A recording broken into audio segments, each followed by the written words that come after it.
Hey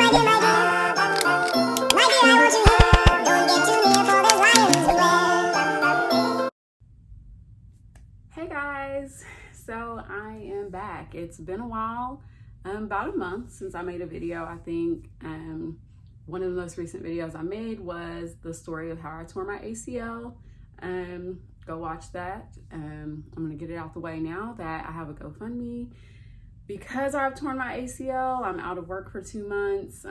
If you would like to contribute, please do. I appreciate it. And now that that's out of the way, I just wanted to give like an update on my ACL situation. I wanted to do like a vlog style. Like I did record like a lot of the process, but I forgot to record a lot of things. And then when I went to piece it together, it didn't make sense. So I'll insert some of that throughout this, and I don't want it to be too long because I actually recorded this video almost a week ago on my 2-week post-op like day. I recorded it, but it was just too long, and I was like, I don't feel like editing all this stuff out, and I was like, I could just re-record it and get to the point of what's going on with me.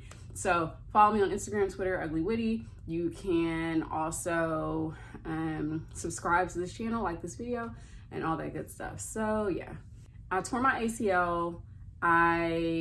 My doctor thinks, like, just go watch the story, but we believe that I initially tore it while working out, and then I went to urgent care, and they just thought that I sprained a ligament, and I could walk, but my knee would kind of like lock up, and I was like 2 weeks after the incident happened with my knee where we think I initially tore my ACL.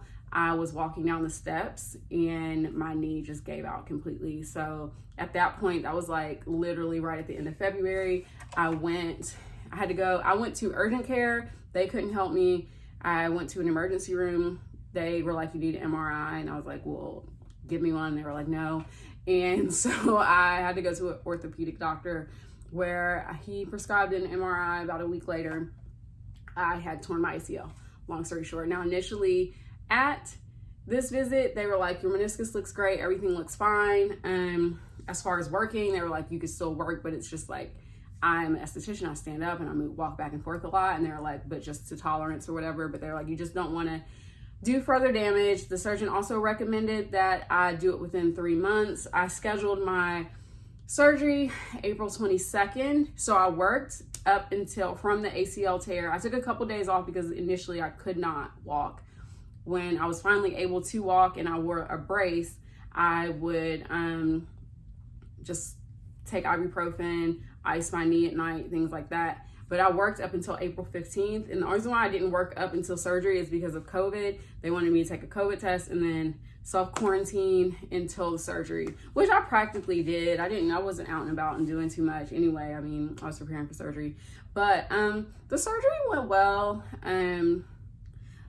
The thing is, I don't know if I want to tell the whole story, but long story short, apparently when they got deep into my knee, they were like, oh wait, her meniscus is torn pretty bad too. So it made the surgery longer. The thing is though, when I came out of surgery, no one told me that my meniscus was torn. They were just like, oh, we spoke to your ride. One of my guy friends gave me a ride to the hospital, and he was picking me up. So when he picked me up from the hospital, the surgery took a lot longer because of the meniscus tear than anticipated. So when he eventually was able to pick me up, he was like, yeah, man, they kept calling me. I felt really important because they kept calling me and telling me, giving me these updates, and it was pretty serious, but he had forgotten what they told him, which is apparently that my meniscus was torn.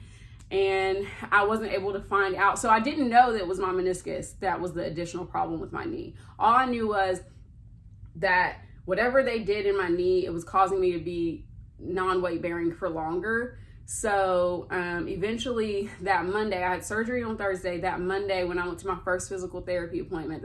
So my physical therapist was able to tell me that basically, because of my meniscus being torn, I was gonna have to be non-weight bearing on that leg for 4 weeks, which is apparently typically longer than if it was just my ACL, which could affect the amount of time that I would go back to work.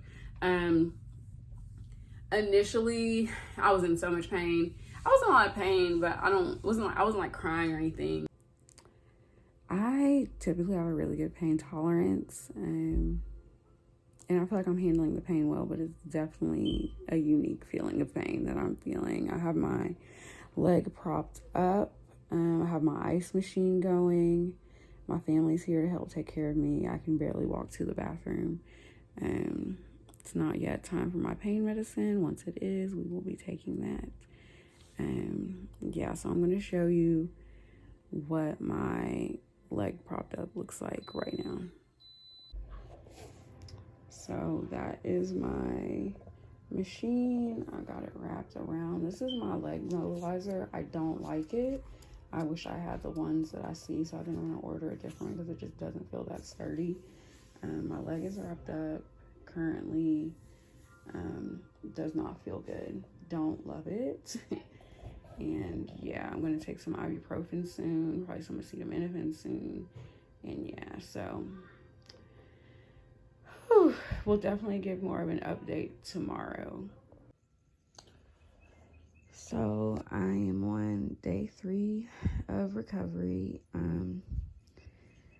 My foot's swollen. As you can see, I have my little machine here, my little ice machine hooked up. I have a brace. I ordered a new brace because I don't love this leg immobilizer. I feel like it's really cheap.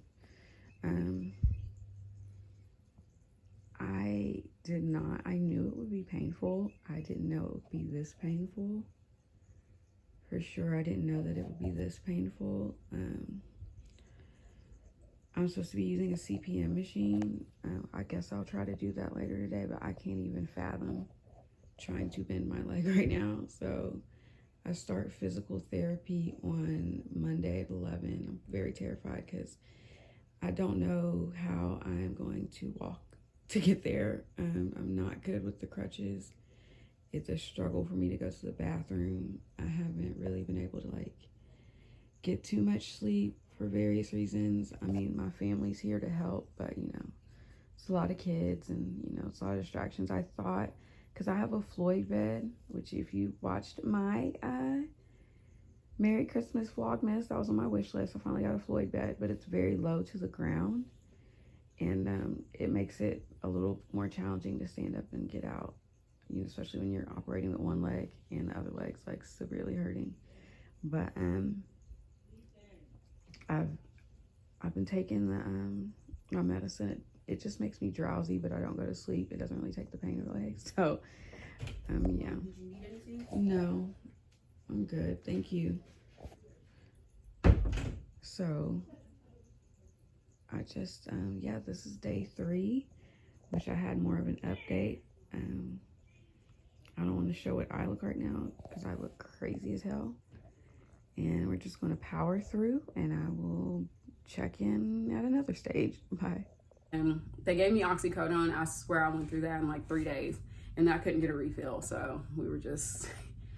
The thing about the oxycodone, it didn't really help the pain. It just kind of made me sleepy, but I wouldn't go to sleep. I don't know. I didn't like it. My mom came in town, and then my kids were here, so they were helping me. I don't think if you've tore your ACL and you plan on having ACL surgery or meniscus, I don't know about just meniscus, but if you've torn your ACL and you have meniscus surgery, you need somebody to help you, because those first couple days, I would literally, which isn't healthy, but I would basically only use the bathroom in the morning and at night because it was such a challenge to get up out of the bed. And because I have a Floyd bed, it's super low to the ground. I feel like that did not help my case. So that was a whole thing. Eventually, I got a little bit better with the crutches. Physical therapy, it hasn't been bad. I don't like it. I do the exercises at home. I don't go super hard. It's hard because I've joined all these ACL support groups and follow all these ACL accounts on Instagram. And sometimes I'll see oh, this person's knee can bend 90 degrees and they're 2 days post-op. And it's you can't get caught up because yesterday, for instance, I went to physical therapy and I was just I feel like I'm regressing. I don't feel sorry about that. I don't feel like I'm progressing in the process. And he more or less was well, you're going to get there, but you're kind of at a stage. I'm very limited on the things that I can do in physical therapy until I can be weight bearing on this leg. So he was it's not glamorous. It's not fun. It's not a workout. You just have to do the basics and, deal with it. I mean, he was just, but more or less it's it's not this beautiful, glorious process where you just, I don't know, like, it's just really boring stuff. It's boring stuff. The exercises are boring. Basically hammered into my head before surgery that after surgery I wanted to keep my leg as straight as possible. To getting it straight was the most important thing. So, and then the bending will come. And because there's a lot of people who struggle with getting their legs straight. And I feel like because I was diligent, I guess, in the prehab process, because I was working, I was able to get my leg pretty straight prior to surgery. And after surgery, I made an effort. You cannot put a pillow under your knee. You have to keep it completely straight. And I was diligent about that, even though it was uncomfortable. And I feel like that helped me. So my doctor is really satisfied with how straight I can get my leg at this stage. It's basically damn near straight. However, my quad muscle has not activated, and that is very frustrating because it's literally like my quad muscle has just decided to leave the chat. It does not want to do any work. It is like, yeah, girl, good luck. So it's the flexion aspect of the physical therapy, or just in general, has been very frustrating because at this point I'm coming up on 3 weeks post-op, and I'm really, it's an effort for me to get to 70 degrees, but I'm trying not to be too hard on myself because my doctor's orders are to not go past 90 degrees within the first 4 weeks because of my meniscus situation. So it's kind of like, you're gonna get it, you just gotta like stay focused. And I've saw like prior to surgery, like one of the hardest parts of it is the mental aspect of it, because I'm bored all day long and I can't do a lot of things for myself because I'm on crutches, so I have to ask for help. At least now I've been able to take a shower by myself. In the beginning, the first week and a half, it was, especially those first 5 days, like taking a shower. I'm sitting on my shower seat right now. Taking a shower was like a chore, but I stunk so bad, so I needed to do it. But it's just really boring. I started reading Shadow and Bone. I watched the Shadow and Bone series. That's why I started reading the books. It's a lonely process too, because while I have some friends that have like checked on me throughout the process, I have some that, you know, I haven't talked to at all, basically. So it's just weird. It's a lonely thing. I'm doing okay though. I think mentally I'm okay. I feel like there's a lot going on as far as like, I'm not being paid right now. I'm trying to work out what assistance I'm about to get because I'm not being paid in any way. And my bills are still here billing. The bills are still billing. Do not love. But the thing is, I try to focus more on the people who do support me than the people who don't support me that I thought would. So yeah, I think for the most part, some days I'm like, man, I should have been way more productive than I was today. But then on the other hand, I'm like, no, you're fine. You're doing just fine. What, you want to learn a language? Like, what do you want to do? I mean, like, you're fine. You got a lot going on. Chill out. Quit putting all this pressure on yourself. You're going to be okay. Insurance is so dumb, and I feel like I'm way too old to still not really understand insurance, because I don't. It is so stupid. I have it, but it doesn't do much. But yeah, that's just like a brief update on what's been going on with my ACL situation.